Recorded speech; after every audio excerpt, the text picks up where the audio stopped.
Okay, turabasuje abakunzi ba I&I TV Sport. Twaba tugarutse muri aka kanya tugira ngo tubasesengurire uko match ya FA Cup igenze hagati ya Manchester City ndetse na Manchester United. Ni umukino watangiye ku isaha y'isa 10, itangira ikipe zose zirimo kwigana, ariko bitangira ikipe ya Manchester City nkuko bisanzwe bimenyerewe irimo gupress ikipe ya Manchester United. Mwizamu ry'ikipe ya Manchester United hari habanjemo Andre Onana, kuri kabiri bakinishagaho Aaron Wan-Bissaka, gatatu bakinishaga Diego Dalot kubera ko Luke Shaw adahari yavunitse, kane na gatanu bakinishaga Alessandro Martinez ndetse na Rafael Varane, gatandatu bakinishaga Sofiane Amrabat, imbere bari bakinisha Kobbie Mainoo, bakinisha Bruno Fernandes na Scott McTominay, kuri karindwi hakinaga Alexander Garnacho, 11 hakinaga Marcus Rashford. Ku ntebe y'abasimbura hariho Rasmus Hojlund, hariho n'abandi bakinnyi batandukanye. Ubona ko ikipe ya Manchester United uko yatangiye umukino wayo yatangiye press.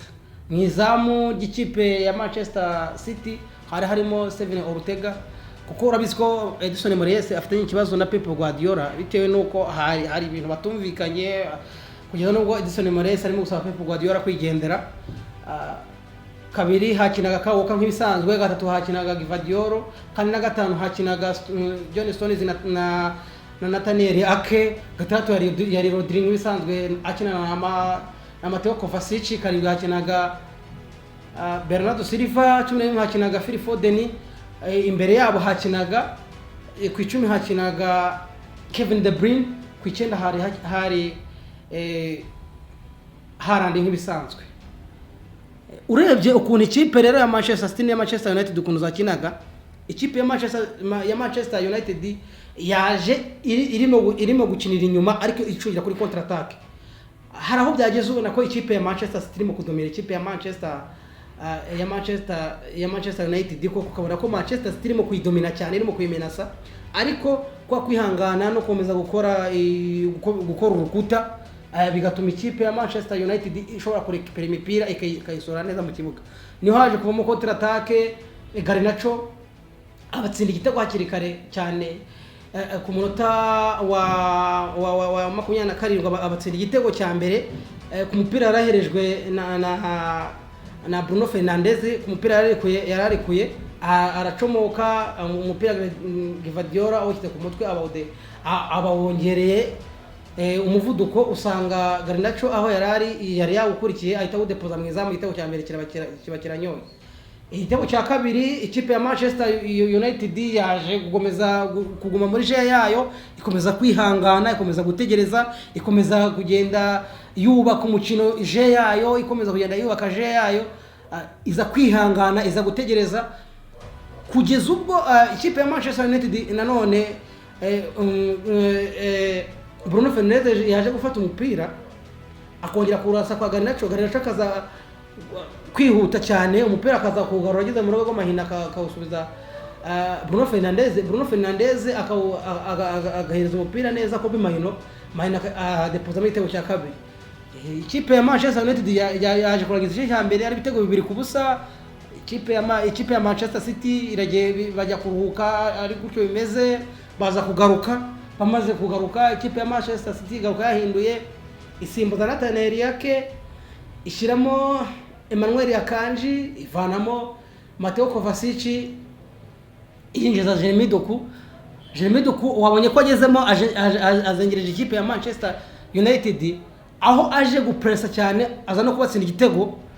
Abafana ba Manchester United baratangiye kugira ubwoba, bavuga ati se ntibishoboka ko ikipe ya Manchester ishobora kutwishyura. Tweberaga match batangiye kwiheba, batangira kugira ubwoba, bavuga ati se ntabwo bishoboka ko ikipe ya Manchester City ishobora kutwishyura. Ariko ikipe ya Manchester United kubera Varane experience afite yaje kwihagararaho, aza gukina umupira neza, akajya yisora mu rubuga rw'amahina, biza kurangira ikipe ya Manchester United itishyuwe, birangira ikipe ya Manchester City itakaje finali y'igikombe cya FA Cup.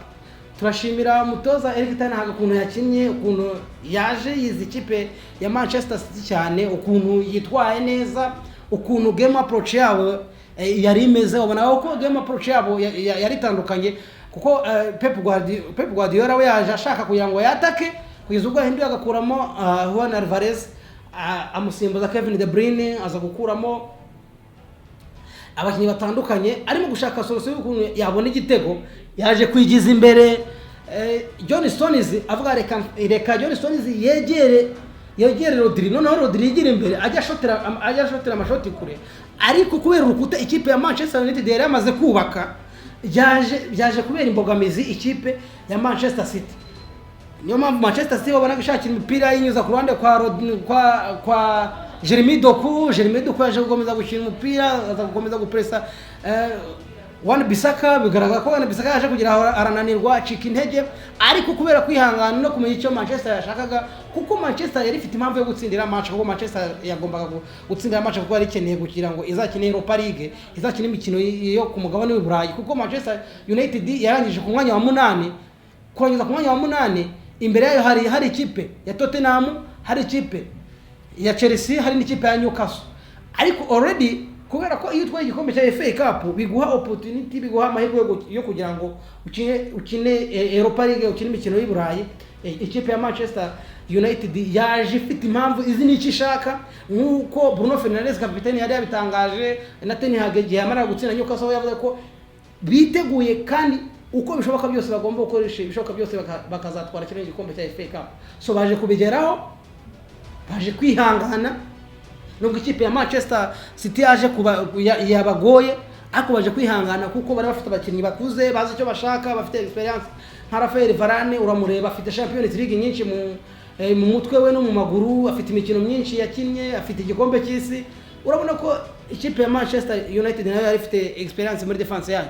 So ikipe ya Manchester United ikabibonye rero itike yo kuzakina Europa League ku gikombe cyabo itwaye cya FA Cup, kugira ngo igikombe cya 18 cyabo cya FA Cup itwaye hano muri Premier League ni batari 17 hari mu Bwongereza.